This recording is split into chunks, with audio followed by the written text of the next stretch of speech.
Jack Quaid's sci-fi horror movie proves this Star Trek TNG episode was way ahead of its time.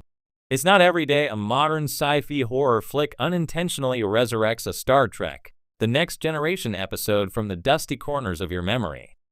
But that's exactly what Jack Quaid's latest venture into the realm of futuristic terror has done.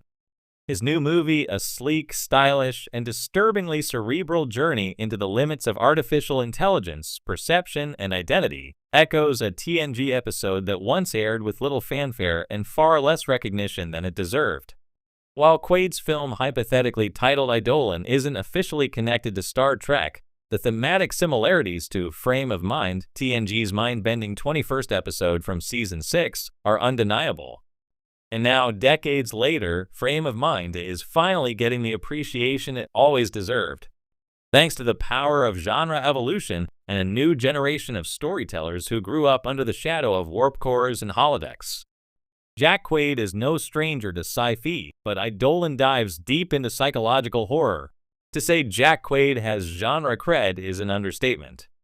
As Ensign Boimler in Star Trek, Lower Decks, Huey Campbell in The Boys, and roles in Scream and Oppenheimer, Quaid has become one of the few actors straddling the line between comedy, satire, and bone-chilling genre drama.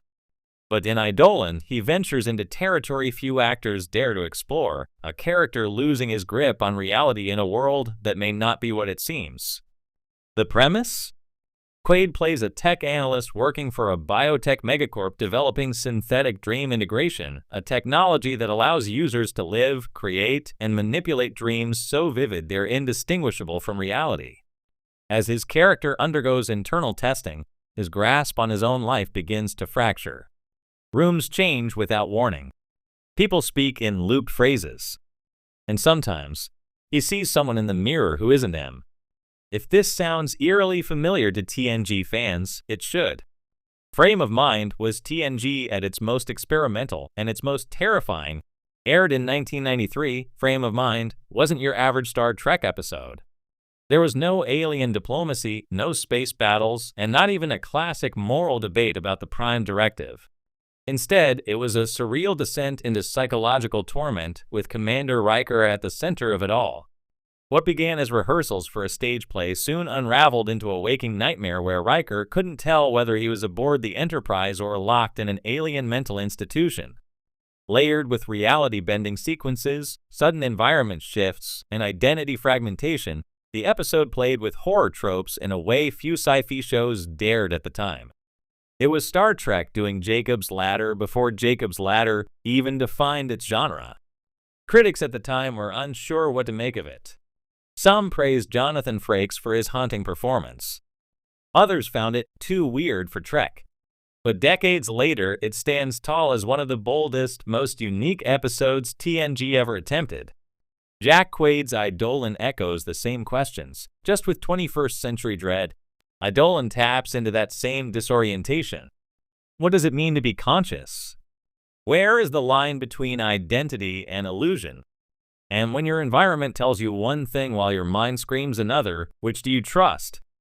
Much like Riker in Frame of Mind, Quaid's character doesn't suffer from one big twist. He suffers from dozens of small ones.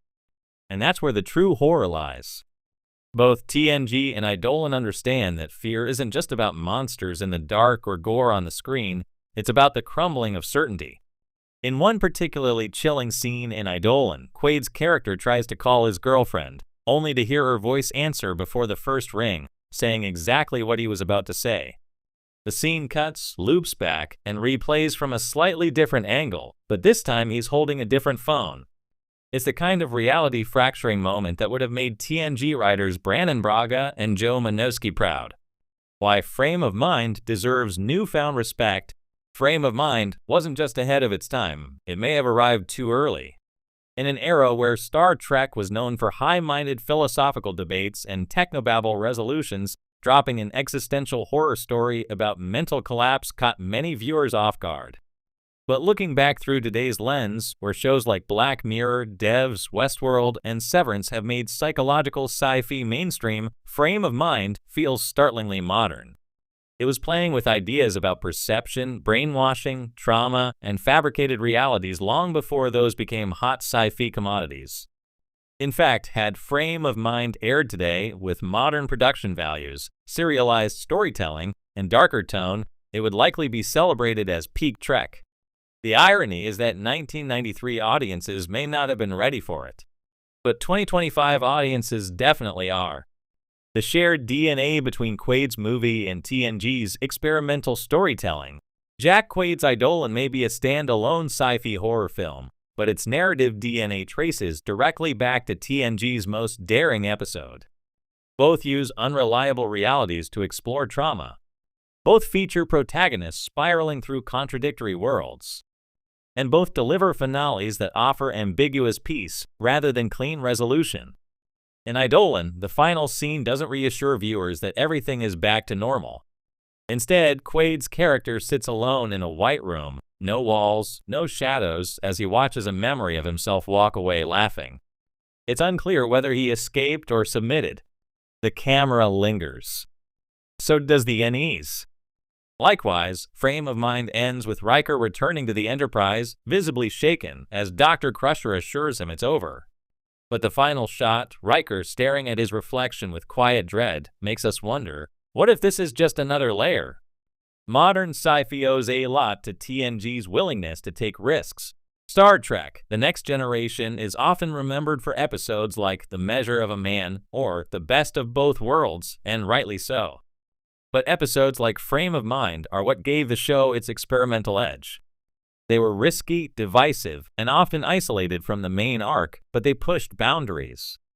Without those creative risks, the modern wave of psychological sci-fi horror, from Annihilation to Under the Skin to Eidolon, might not exist in the form we know today. Jack Quaid is a sci-fi bridge between generations. It's poetic in a way that Jack Quaid is the one to bring this full circle. The son of the boys is Dennis Quaid, and when Harry met Sally's Meg Ryan, Jack has carved out his own identity through quirky, emotionally complex genre roles. In Lower Decks, he embodies Trek's future, a hilarious, fast-talking, insecure officer trying to find his place in the universe. But in Eidolon, he channels Trek's past, specifically the darker, more cerebral corners of TNG's golden age. His performance shows that Trek wasn't just about exploration, it was about confronting the unknown, even within ourselves.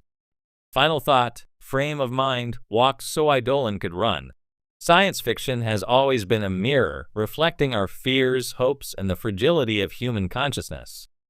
In 1993, Star Trek: The Next Generation dared to hold up a cracked, fragmented mirror with Frame of Mind.